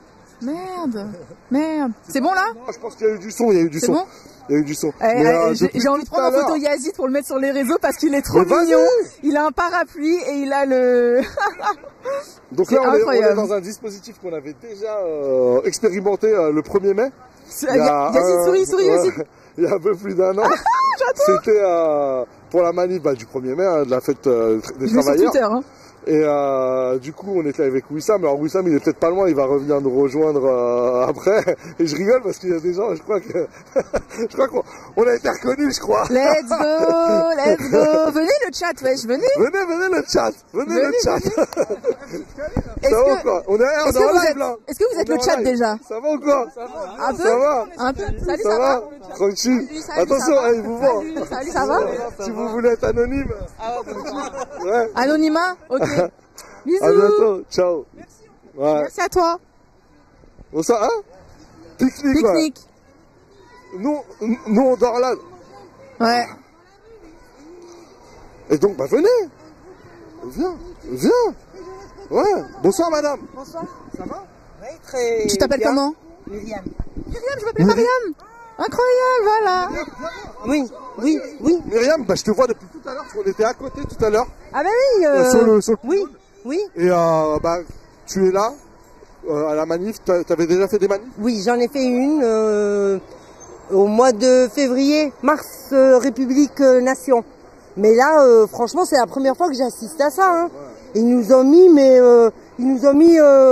ils ont fait comme un étau autour de nous. Ça s'appelle une nasse. Ah, ok. Et puis là... Les gens sortent en général aussi, c'est pour à la fois contrôler et... Ah merde, je parle pas dans le micro. Non, mais c'est pas évident, parce que moi j'étais de l'autre côté. Et pour sortir, quand on se retrouve déjà, on est, 60, 70, et on s'amasse comme ça, et on peut pas sortir, et on est... Moi personnellement, j'ai pas 20 ans, donc automatiquement je stresse. T'as quel âge, 25? Presque, pas cette année, l'année prochaine. Inch'Allah, voilà. Donc c'est pas évident, c'est vraiment pas évident. Mais quand même... Et donc, qu'est-ce qui fait que tu t'es levé aujourd'hui et que Qu'est-ce qui fait que tu t'es levé aujourd'hui et que tu es venu? Palestine vivra. Palestine vivra. Pourquoi ça te touche? Pourquoi ça me touche? Parce qu'on parle de guerre, mais il n'y a pas de guerre. Il n'y a pas de guerre, c'est un génocide. Il n'y a pas de guerre. Quand il y a une guerre, c'est à armes égales. D'accord? Deux armées. Là, on a des enfants de 18 mois. Sauf si on a des résistants, 18 mois, il fait la guerre. Moi, j'ai jamais vu ça, mais ce qui s'est passé hier, c'est la goutte d'eau, mais alors là, qui fait déborder le vase. Par contre, il faut se mettre face à la caméra parce qu'on est filmé, on est en live. On n'en peut plus. Venez. Comment tu t'appelles? Plus. C'est fini. On ne laissera pas faire. Il faut qu'on résiste. Comment tu t'appelles? Safia. T'as participé à la mobilisation? Oui, à la mobilisation. Comment c'était? C'était pacifique. C'était vraiment pour soutenir la sortie. Franchement, c'est pas pacifique. C'est des gens qui sont venus. Ah, la caméra. C'est pas grave. Ben c'est pacifique, c'est vraiment c'est le cœur qui parle, c'est même pas, c'est au-delà de tout. On peut pas rester comme ça dans son canapé et voir ça tous les soirs, tous les jours. Et ce qui s'est passé hier, on n'a pas dormi, c'est impossible de dormir. C'est nos enfants, c'est des enfants qui se sauvent. Vous avez vu quoi hier? Hier, on a vu un camp de réfugiés qui a été bombardé, ils ont été exterminés. C'est inhumain, c'est des gens qui ont souffert. C'est des gens qui ont souffert de la Shoah. Comment ils peuvent reproduire ça? Comment ils peuvent faire ça?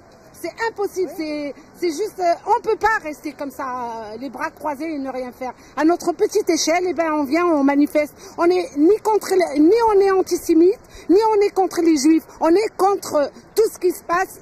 C'est un génocide. On n'est pas antisémite. Les juifs, c'est des amis, c'est des frères, c'est des sœurs. Mais on est contre ce génocide. Comprenez et ne mélangez pas, ne faites pas d'amalgame. Ce qui veut dire musulman, ça ne veut pas dire antisémite. Ok? On soutient toutes les causes. On est pour la paix. La paix de deux États. On est pour la paix des Palestiniens et des Juifs. On ne veut pas voir des gens mourir comme ça. On ne peut pas, en 2024, laisser des enfants mourir. C'est pas possible. Dans 80 ans, on va se dire, ah tiens, il y a eu un génocide en 2024. Ah oui, on va fêter la Shoah, on va commémorer. Non, c'est pas possible. C'est maintenant. C'est maintenant qu'il faut agir. C'est maintenant. On peut pas... On peut pas rester comme ça inactif. Voilà. C'est vraiment le cœur qui parle, c'est pas autre chose. Hein. Merci beaucoup. C'est votre discours. Voilà, voyez, c'est votre ressenti. Voilà, je vous dis. Comment, rappelez-moi votre nom? Safia. Safia, merci Safia. Je vous en. Vous voulez ajouter quelque chose? Ben, je veux juste dire que nos gouvernants, les peuples arabes, les peuples musulmans, qu'est-ce qu'ils font pour la Palestine? Il faut qu'ils se mobilisent, eux les premiers, parce que c'est leurs frères qui se font massacrer. Avant que l'Europe, avant que l'Amérique, avant que tous ces pays se révoltent, il faut que les peuples arabes, il faut qu'ils se disent, il y a nos frères qui se font massacrer. Réveillez-vous un petit peu, ayez un petit peu de solidarité. Ne pensez pas que à votre petit confort, à l'économie, que Israël nous tient par le... Non, je suis désolée. Au point où on en est, on n'en a rien à foutre. Eh ben, s'il faut faire une révolution, on fera la révolution. Mais au moins, on mourra, comme on dit chez nous, solide.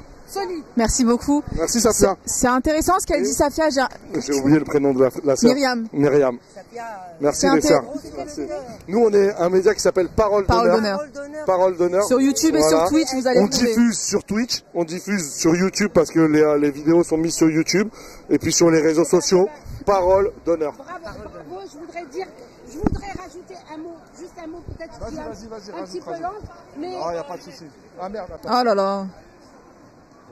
Je voudrais rajouter juste quelque chose pour les médias français, Beurre FM, CNews, TF1, la 2, la 3, la Totale, tout ce que vous voulez. Arrêtez de berner les gens. Arrêtez de... BFM. Pardon, BFM. Ouais. Pardon. Arrêtez de berner, de faire dormir les gens par vos salades. Vous racontez n'importe quoi. Ça m'écoeure quand je vous vois. Franchement, j'ai envie de gerber, j'ai envie de casser la télé. Vraiment, ça me fait péter les plombs. C'est de la désinformation, c'est de la vraiment, c'est du bourrage de crâne. Le Pascal Pro, la Pascal Prout ou la Cratte, ou la... Je sais même pas comment... On l'a déjà fait celle-là. Moi, je l'appelle Pascalou. Ah bah, Pascal Crotte, oui. Pascal Crotte. Vraiment, rentre chez toi parce que franchement, t'as des milliers de personnes qui te crachent à la gueule. Ouais. Ah ouais, qui lui crache à la gueule parce que... Alors on est sur Twitch, attention.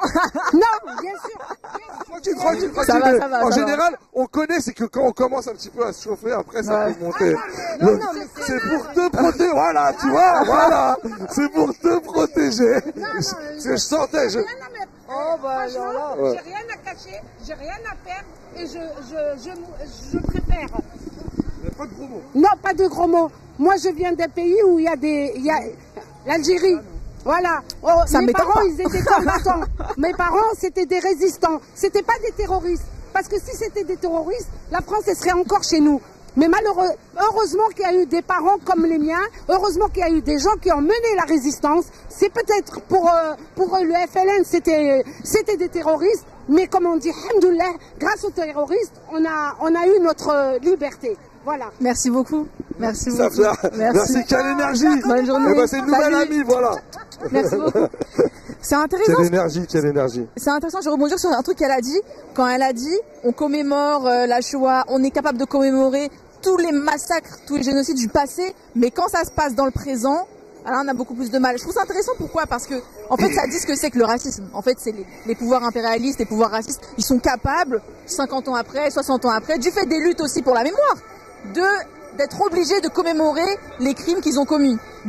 Ça, ils sont obligés de le faire. Ouais. En revanche, quand il s'agit des crimes dont ils sont complices aujourd'hui, oui, dans une certaine mesure, évidemment, ça reste un espace de lutte, la mémoire. Ouais. Mais quand il s'agit de crimes qu'ils commettent aujourd'hui, ou dont ils sont complices aujourd'hui, on le voit aujourd'hui avec la Kanaki. Alors, je suis sûr que la Kanaki, on va commémorer ça dans 100 ans. Voilà, c'était horrible. Voilà. Quand il sera décolonisé, devoir de mémoire. Tout ce que vous voulez. Devoir de mémoire. Tout à fait. En revanche, aujourd'hui, ils sont dans leur rôle de puissance impérialiste et de puissance raciste. En fait, c'est leur rôle. Ils sont dans leur rôle, si vous voulez. Et c'est pour ça que nous, on est, si vous voulez, l'humanité. L'humanité, c'est nous. C'est le peuple, si vous voulez. C'est les dominés, c'est le peuple. Ça, c'est l'humanité qui porte la vérité et qui force les puissants à être justes.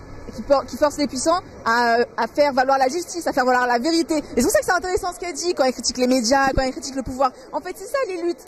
Les luttes, elles sont là pour ça. Et c'est là où justement, ce qu'on questionnait avec Youssef tout à l'heure sur le rapport de force, c'est-à-dire quand on disait, est-ce que ça sert à quelque chose de se mobiliser, d'être dans les manifs? Oui, bien sûr, parce que lorsqu'on est un manifestant dans un pays comme la France, potentiellement on est un votant, on est un électeur. Donc les pouvoirs savent qu'on a une capacité de faire pencher la balance entre guillemets d'un côté ou de l'autre. Donc plus on est nombreux dans la rue, plus on est, massivement mobilisés et sur la durée, et plus on a des chances d'avoir de pouvoir appuyer sur un levier qui est celui de faire bouger des lignes gouvernementales.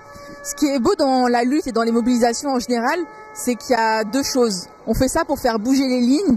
Mais aussi, parfois, on a conscience que, concrètement, peut-être que tout de suite, on est impuissant. Mais donc, dans ceux qui se mobilisent ici, on a tous deux choses. On a un côté rationnel, politique, où on dit, on fait notre rôle, on veut faire ça, on veut faire bouger les lignes, etc. Mais on a aussi tous un côté où, peut-être qu'on ne fera rien changer, mais on est là pour sauver notre humanité et pour sauver notre honneur. Parole d'honneur. Parole d'honneur, voilà. C'est ça. C'est les deux, en fait. C'est une mobilisation de conscience. Et c'est ça le courage. Mais bien sûr. C'est ça le courage. Parce qu'en fait, il n'y a pas de bénéfice. Je veux dire, il n'y a pas de bénéfice économique, etc. Voilà. C'est ce que disait Yvan Le Bolloc, parce que, voilà, Yvan Le Bolloc tout à l'heure qu'on a eu au micro. Et je sais pas si c'était pas en live, donc on l'aura dans une vidéo, parce que, voilà, il était parmi les manifestants. Ouais. On aura aussi Thomas Porte. Thomas Porte, Youssef Boussouma, Wissam Zelka. Bien sûr, Youssef Boussouma avec dire une masterclass encore, et Wissam aussi. Mais c'est de dire, voilà, ces mobilisations, bien sûr, sur Yvan Le Bolloc, il disait, voilà, moi, en tant que, limite, c'est aussi pour moi-même, pour me sauver moi-même.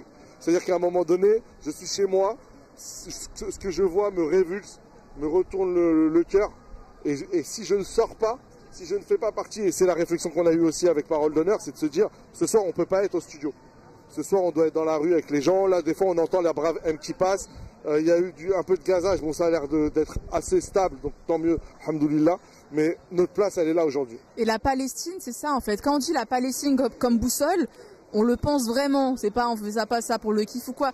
Et je vais te faire rebondir sur quelque chose que dit Ouria souvent, elle dit c'est pas nous qui sauvons la Palestine, enfin on le fait un petit peu parce qu'on se mobilise, mais elle dit c'est plus elle qui nous sauve. C'est plus elle qui nous sauve, autant au niveau intime qu'au niveau politique. Si on voit à quel point ça chamboule la vie politique française, c'est incroyable. Qu'est-ce que tu penses de ça, Samir? Ah mais ça c'est, j'allais dire, c'est... Mais bien sûr, c'est ma boussole. Là, tu vois, c'est dur d'aborder ça. Parce que on a l'impression qu'on n'est jamais à la hauteur.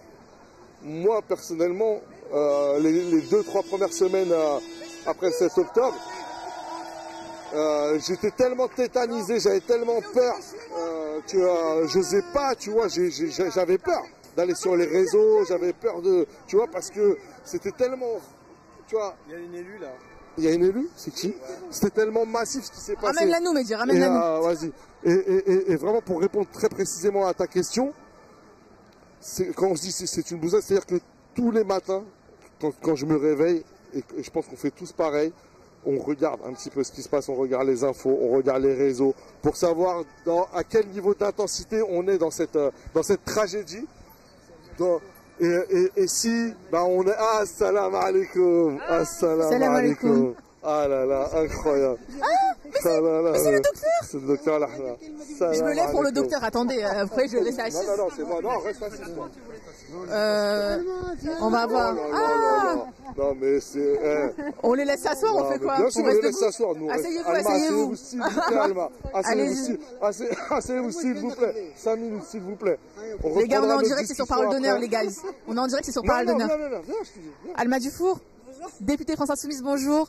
Tu étais à la mobilisation aujourd'hui. Pourquoi c'était important de te mobiliser et qu'est-ce que tu as pensé de cette mobilisation? Alors j'étais hyper heureuse de voir le nombre de personnes qui ont répondu présentes à l'appel alors que ça a été organisé dans la journée même.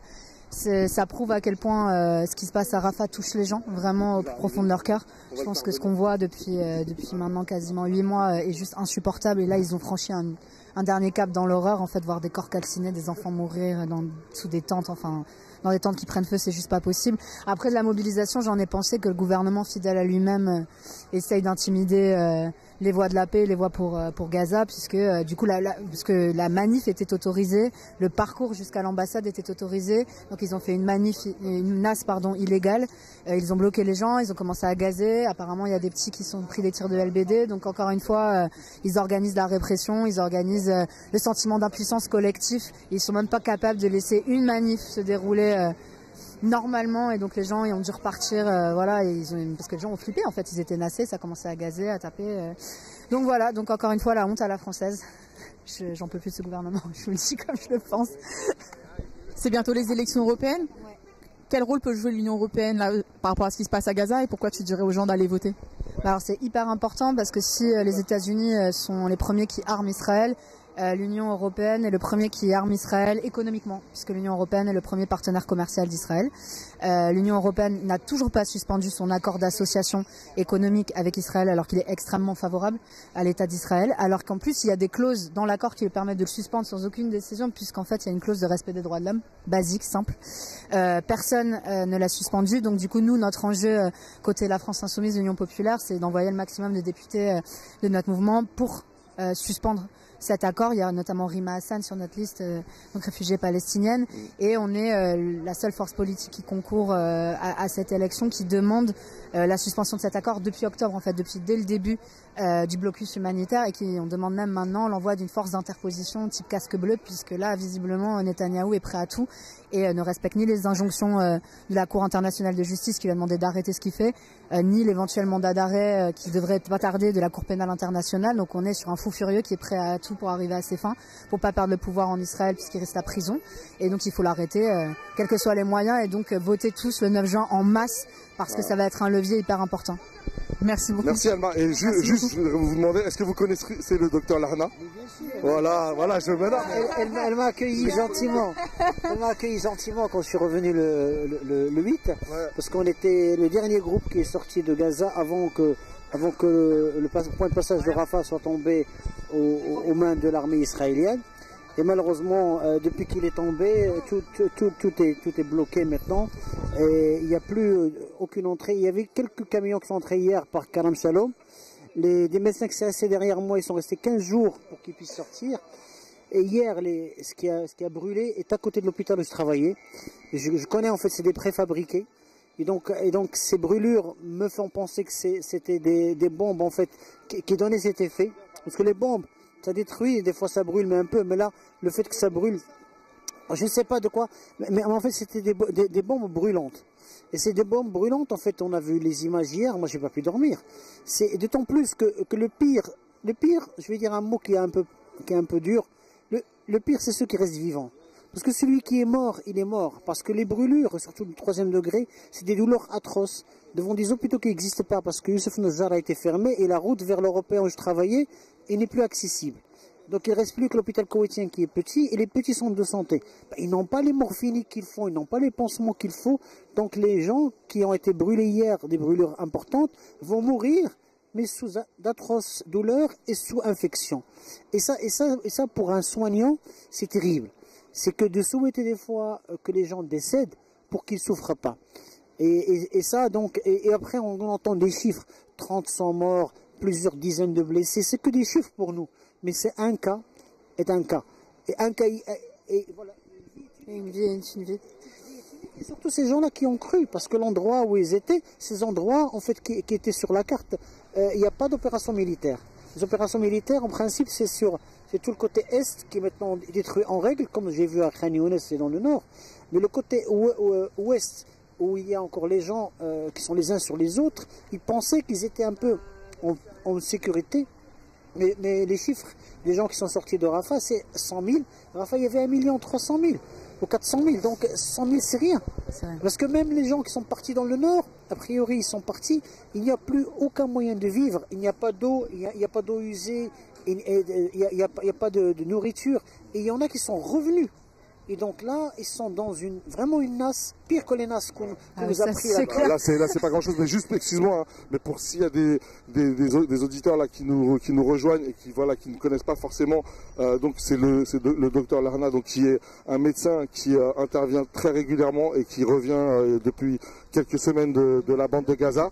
Et la députée de la France Insoumise, Alma Dufour, qui est déjà venue chez nous, qui était à la porte de Rafah avec la délégation, et qui est en première ligne avec les autres élus et les autres députés insoumis. Nous, si tu veux, voilà, là aujourd'hui, la situation est tellement grave, on dit les choses, on dit les termes. Voilà, la France Insoumise, c'est la seule force politique en France qui est, je veux dire, debout, qui est tout simplement debout. Qui n'a pas trahi les engagements qu'ils avaient pris durant la campagne des législatives.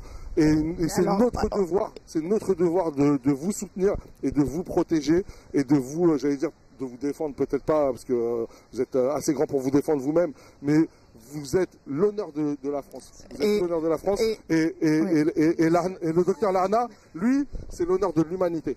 C'est ça, exactement. En fait, non, pour moi, c'est important parce que la prise de position de ce groupe politique depuis le début, qui était traité de tous les noms, allant de terrorisme à islamo-gauchiste, à fasciste, à tout ce qu'on veut, et en fait, avec le temps, il s'avère que c'est la position de justice qu'il a pris, et c'est la position de justice.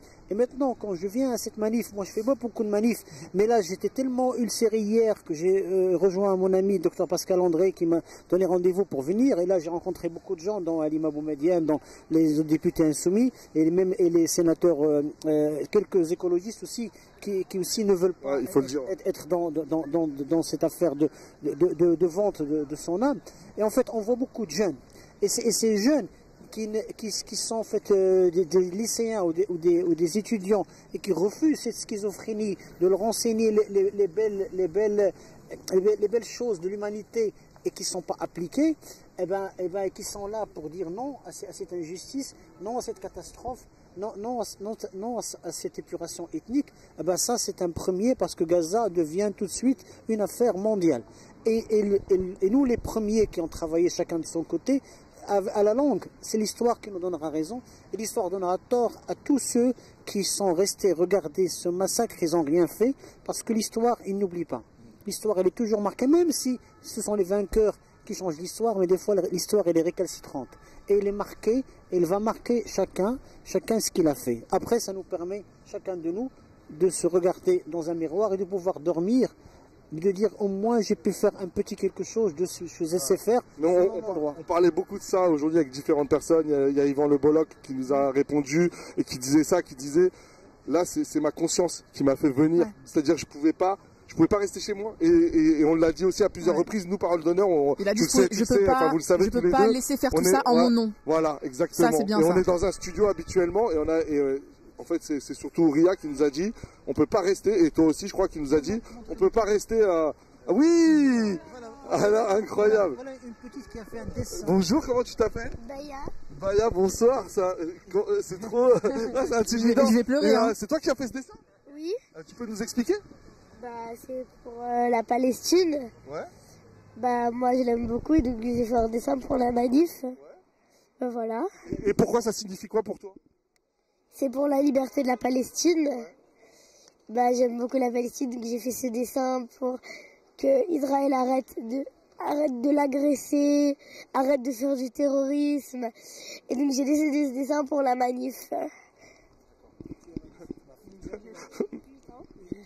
ans, mais déjà grande et j'ai une bonne conscience politique. Et ben bravo. Bravo, t'es très courageuse, Maria. Merci. Non. Non. Eh ben, on te remercie et t'es un rayon de soleil. Voilà. À bientôt. Vous êtes le papa?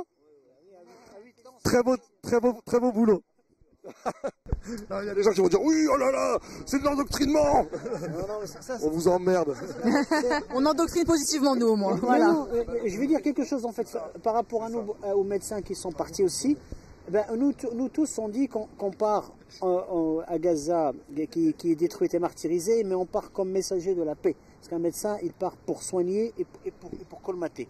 Il y en a malheureusement d'autres Français qui partent comme messagers de la guerre, qui partent pour écrire des obscénités sur des obus donc contre tout le monde et se pavaner de tuer les gens et d'être heureux, comme quelqu'un hier qui écrit un Twitter en voyant tous ces incendies faits par les tôles et par les corps des gens. Il dit au moins maintenant Gaza il a de la lumière. Et donc ça montre que les gens peuvent devenir haineux, abjects. L'humanité. Abjects, et malheureusement, l'histoire va pas oublier ça. C'est hyper important et on a vu l'immobilisation de la France Insoumise, notamment pour dénoncer les 4000 franco-israéliens qui sont partis combattre pour Tsahal en Israël. Et c'est hyper important de pointer du doigt ça parce qu'en fait, on est tous responsables. On laisse pas des Français faire ce qu'ils veulent à l'étranger. Qu'est-ce qui se passera avec ces combattants, ceux qui rentreront? Voilà. Est-ce qu'ils seront accueillis en héros? Est-ce qu'ils seront traduits devant un tribunal? Devant la justice. Devant la justice, parce qu'ils sont en train de commettre des crimes de guerre. Je veux dire, qu'est-ce qui va se passer? Est-ce qu'ils seront déchus de leur nationalité française? On ne sait pas, on a envie de savoir. Alors, je vais vous dire, avec ce gouvernement qui a érigé le 2 poids 2 mesures en loi et qui a bafoué qui a bafoué la France patrie des droits de l'homme. C'est la France patrie de l'arbitraire, patrie qui décide que les droits de l'homme s'arrêtent derrière une frontière. Je ne crois pas que tant que Macron sera au pouvoir, il y aura des poursuites en justice sérieuses contre ces gens-là. Moi, je vous fais l'engagement sincère que si on est au pouvoir, on les poursuivra. Il n'y aura pas encore prescription. Et comme tu dis, la justice prend du temps, mais ils paieront. La justice ne les rattrape pas. La justice les rattrapera, les mensonges prennent l'ascenseur, la vérité prend l'escalier et la justice aussi. Ça peut prendre beaucoup de temps, mais moi je prends l'engagement solennel que oui, on poursuivra pour ce qu'ils ont fait, car ils savent ce qu'ils ont fait. Ils savent ce qu'ils ont fait. Merci. Ils le savent. Ils joueront sur les mots, non, ils le savent. Ils le savent très bien et depuis le début. Ils savent très bien ce qu'ils font à Gaza. Ils savent très bien ce qu'ils font à Gaza. Ils savent très bien qu'ils tirent sur des civils, même s'ils prétendent le contraire sur les plateaux. Ils savent très bien qu'ils affament des civils, même s'ils prétendent le contraire sur les plateaux. Les soldats israéliens se filment régulièrement en train de dire on va massacrer les Gazaouis, on va reprendre le contrôle de la bande de Gaza. Donc ils savent absolument ce qu'ils sont en train de faire et donc ils paieront. Voilà. Merci beaucoup. Merci Alma Dufour. Merci à vous, franchement. Merci docteur. C'était une vraie surprise, une vraie bonne surprise, Alma. Et moi en plus, à chaque fois que je peux te tutoyer, à chaque fois que tu étais venu sur le plateau de Parole d'honneur, j'étais pas là, donc je disais non, mais à un moment donné, voilà, l'alignement des planètes n'est pas bon là, ce coup-là. Et donc, voilà. Tu vois ça. Et on est très heureux de cette rencontre fortuite et Free Palestine. Voilà. Merci beaucoup. Merci. Au revoir. Ouais, bah vas-y, filme la manif, fais des plans de coupe, comme on dit dans le jargon, les fameux plans de coupe. Ouais.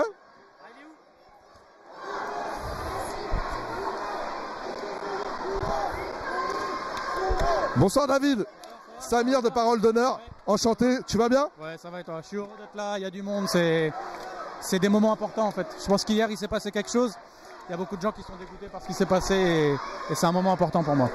Et donc, j'allais te dire, mais tu es encore plus expert que moi du micro, j'allais te dire, David toujours en première ligne. On essaye, tu sais, moi je suis beaucoup à Roubaix aussi, hein, donc on essaye d'être en première ligne autant qu'on peut, mais en fait moi ce qui est important c'est d'être là parce que sans les gens qui sont là dans la rue, on serait pas grand chose en fait.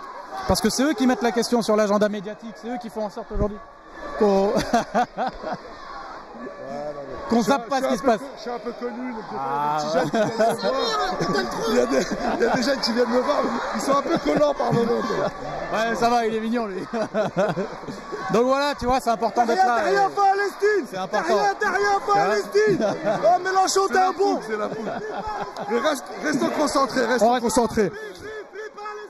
Qu'est-ce qui pour toi fait que aujourd'hui, voilà, elle a une saveur particulière cette manif ce soir? Est-ce que tu le ressens? Alors elle a une saveur particulière, mais il y a aussi beaucoup d'amertume. Ouais. Parce que je crois qu'hier les images ont été encore plus violentes que d'habitude, si c'était possible, mais ça fait 8 mois qu'on voit ça. Et là c'était un peu trop. Là je pense qu'il y a beaucoup de gens qui se sont dit c'est trop, faut que je me bouge, faut que je continue à y aller. On est sur un des plus gros mouvements sociaux de l'actualité. Ça fait 8 mois qu'il y a des manifs toutes les semaines. 8 mois de manifestations. Il y a peu de mouvements sociaux qui font ça. Et là, ce qui fait plaisir, c'est de voir qu'il y a toutes les générations. Il y a des jeunes, il y a des anciens, tu vois, qui se mobilisent sur cette cause-là. Et en fait, on montre qu'on est majoritaire dans le pays. En fait, c'est majoritaire que les gens veulent arrêter ce massacre avec des niveaux de conscience différents. Mais c'est majoritaire de se dire, mais en fait, on veut plus voir ça. Arrêtez ça. Appelez-le comme vous voulez, génocide, on veut plus. On veut plus. Et tu disais donc que tu es élu de la... Attention, pas de panique, tranquille. On va continuer à avancer un petit peu. Voilà, calme, tranquille. Et donc ouais, tu disais que donc tu es député d'une circonscription de Roubaix. Il y a une circonscription ou plusieurs circonscriptions à Roubaix? Non, il y a que Roubaix, il y a 2 circos, mais j'ai quasiment tout Roubaix et j'ai la ville de Waterloo aussi. D'accord. Et justement, est-ce que le mouvement de résistance, en tout cas l'implication des personnes dans la cause palestinienne est-il le même qu'on ressent à Paris? Est-il différent? Il y a moins de tradition d'aller dans la rue, tu vois, de prendre la rue, mais par contre le degré de conscience, le degré d'indignation, il est aussi fort qu'à Paris. Par contre, à Lille, les manifs sont traditionnellement un petit peu moins importantes. Mais je ne sais pas combien il y avait de monde ce soir à Lille, il y avait un rassemblement. Et il y a eu des moments où il y avait quand même beaucoup de monde. Donc là, je sais pas pour ce soir. Je pense qu'il y avait du monde parce que les images étaient très choquantes. Et en fait, s'il y a beaucoup de monde à Paris, va y avoir aussi un peu plus de monde proportionnellement à Lille. Et pour terminer, parce qu'après je te laisserai tranquille. Donc là, on a des échéances qui arrivent. Et est-ce qu'il y a un lien? Attention. Ça va. C'est quoi?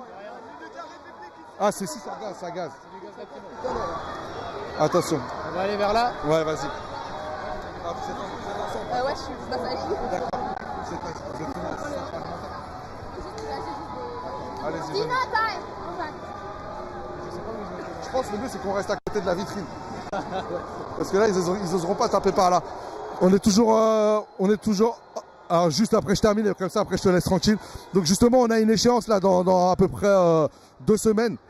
Et beaucoup vous reprochent de mettre la cause palestinienne au cœur de votre campagne, donc pour les européennes, parce que c'est de ça dont il s'agit. Qu'est-ce que tu leur réponds, David? Jack, c'est même pas vrai, parce qu'en fait, moi, je parle du RSA, je parle de l'énergie quand je fais des meetings. En fait, je parle pas que de ça. Mais après, clairement, il y a un sujet, c'est que ça nous concerne ce qui se passe en Palestine. Ça nous concerne parce qu'on a des accords commerciaux. Ça nous concerne. Oui, je crois que les restaurateurs, ils sont... Ouais, vas-y, on te laisse taper, frère. Désolé, hein. Ça devrait aller. Ça nous concerne en fait. Moi, en tant qu'être humain, hier, j'ai eu du mal à m'endormir et je pense qu'il y a plein de gens qui se disent mais qu'est-ce qu'on peut faire à notre échelle? Est-ce que ça nous concerne, oui ou non? Oui, ça nous concerne.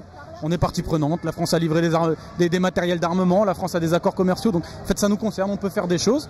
Et puis, en fait, il y a un génocide qui est en cours. Donc, on peut pas ne rien dire. On est une voix.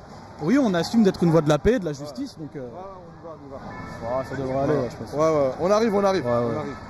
Voilà, donc en fait, c'est pas c'est pas la France Insoumise qui en fait le centre, c'est un sujet d'actualité politique sur lequel les gens demandent des réponses, des analyses, des constats, des réponses politiques. Donc forcément, on se mobilise. Ouais. Donc voilà. Donc en résumé, le 9 juin, qu'est-ce qu'on fait? On vote pour la liste de Manon Aubry, portée par Manon Aubry le 9 juin, liste de l'Union populaire. Et on essaye de faire comprendre aux gens que c'est pas parce qu'ils font pas de politique que la politique va pas aller les chercher par la nuque, quoi. Donc et puis ne pas avoir peur, ni honte, ni quoi que ce soit, ne pas se limiter, enfin ne pas se brider ou s'auto-censurer sur la cause palestinienne? Déjà, et surtout chaque échéance en prépare une autre. Moi, ce que j'essaye de dire aux gens, c'est que quand tu as 70% d'abstention dans ton quartier, le maire il s'en fout de ton quartier, le président du département il s'en fout de ton quartier. Par contre, si tu montres que tu es dangereux, que tu es politiquement dangereux parce que tu peux les sanctionner dans les urnes, là, ça commence à bouger. S'il y a 70% de mobilisation plutôt que d'abstention, le maire, il est le lendemain en train de serrer les mains de tout le monde dans le quartier pour demander si ça va et si vous n'avez pas besoin d'un petit financement public. Donc voilà, il y a une dialectique à avoir, une dialectique de prise en puissance des quartiers hautes, mais d'ailleurs pas que des quartiers, parce qu'en fait, tu regardes la manif, il y a plein de types de gens. Je crois que c'est le type de manifestation où il y a une typologie la plus diverse. Bien sûr, il y a des jeunes, il y a des anciens, il y a des types de l'ENS, il y a des types de... Il y a de partout en fait, il y a toutes les classes sociales, parce que je crois que les gens sont juste choqués en fait. Ouais. Il y a juste des êtres humains. C'est vrai qu'il y a eu les mobilisations ces dernières semaines, notamment des étudiants de la Sorbonne, de Sciences Po, etc. Oui, et ça c'est leurs enfants en fait, aux bourgeois, c'est leurs enfants. Même leurs enfants ils les tiennent plus, d'ailleurs ça les rend fous. En fait ils n'arrivent plus à convaincre leurs gosses. Et ça c'est fort symboliquement, ça veut dire qu'ils sont seuls, ils sont minoritaires, contrairement à ce qu'on essaye de nous faire croire, tu vois, dans les médias, que polémique sur polémique, la France insoumise ils sont méchants. Mais en fait la vérité c'est qu'ils sont minoritaires et qu'il y a plein de gens, il y a plein de courants de pensée là, hein. Il n'y a pas que la France insoumise en fait, il y a plein de courants de pensée différents, mais juste qu'ils veulent que le massacre s'arrête. Mais comme je l'ai dit à plusieurs députés, il y a Thomas Porte que je vois derrière qui a subi, voilà, il a reçu un petit peu de gaz lacrymogène, mais je disais que voilà, c'est important qu'il y ait des députés, des élus de la Chambre, de l'Assemblée nationale, parce que vous êtes, j'allais dire, d'une certaine manière un rempart aussi. Un rempart symbolique, hein, on vous demande pas voilà, même plus même plus que ça, mais je veux dire, non, mais ce que je veux dire, c'est que vous avez la légitimité populaire. Vous avez la légitimité populaire, et ça. Que j'ai été élu avec un mandat, tu vois. Et mon mandat, c'est de porter une certaine partie des aspirations du peuple. Et je pense que l'aspiration à la paix, le fait de stopper les massacres, d'être un peu courageux aussi politiquement. Je crois que dans les quartiers ou dans des villes comme Waterloo, qui sont des villes très populaires, mais où il n'y a pas que des quartiers, tu vois, tu as des smicards, etc., qui s'en sortent pas, d'être un peu courageux politiquement. Voilà, ça aussi c'est important. De montrer que tu es là dans les luttes, où tu as plus à perdre qu'à gagner, c'est une démonstration politique aussi, pour des gens qui croyaient plus en la gauche, pour qui la gauche était beaucoup de trahison. C'est important. Voilà, donc j'exerce mon mandat, tu vois, je porte mes idées. Et il n'y a rien qui nous fera reculer. Merci David. Merci David. On serre la main, on vous souhaite vraiment bon courage. Et puis viens nous voir à parole d'honneur. Pardon, vous êtes l'organisateur? Ouais. Ouais. Bonsoir. On peut vous parler? Allez-y, oui. Ouais. Donc là, on a le monsieur avec nous qui a organisé ce happening. On peut appeler ça un happening. Et on l'a fait il y a 2 jours au Sacré-Cœur. D'accord. Et donc, vous pouvez nous expliquer? Eh bien, on a pour ceux qui vont vous regarder, vous pouvez leur expliquer. Alors, on a essayé de faire un petit peu cette représentation pour essayer de choquer au maximum les consciences des gens, essayer de les réveiller.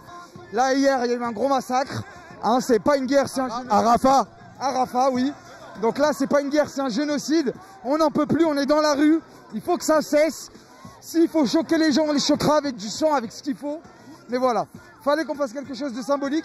Ça a été fait il y a 2 jours devant le Sacré-Cœur, sur les marches du Sacré-Cœur. Et aujourd'hui, on a laissé ça pour s'exprimer notre mécontentement. D'accord, merci à vous, parce que ça a fonctionné, parce que pour ma part, je ne savais pas et je m'y attendais pas. Et d'un seul coup, voilà, c'est vrai que ça saisit, parce que tout de suite, ça fait penser aux enfants qu'on a vus hier, malheureusement, dans ces images atroces. Et c'est peut-être que ça permettra à des personnes qui font tout pour ne pas voir, ça les obligera peut-être à prendre conscience de ce massacre, de ce génocide qui a eu lieu à Gaza. Espérons-le, c'est le but. Hein. On n'attend qu'une chose, c'est que Netanyahou soit envoyé en justice. Hein.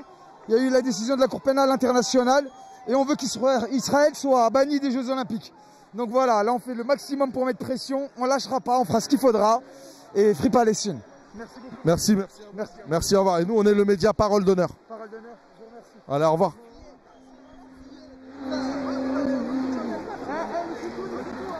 Elle est folle, cette manif. Voilà, elle est folle.